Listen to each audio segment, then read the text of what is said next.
मुँह मारो सऊदी के कमाई राजा जी, कि मुँह मारो सऊदी के कमाई राजा जी। तो दिल रहतावे हमरो बेचैन, पलेन धके आई राजा जी। मन रहतावे हमरो बेचैन, पलेन धके आई राजा जी।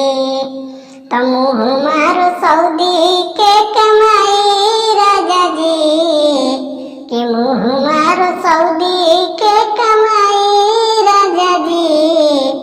तो दिल रहतावे हमरो बेचैन, पलेन धके आई राजा जी।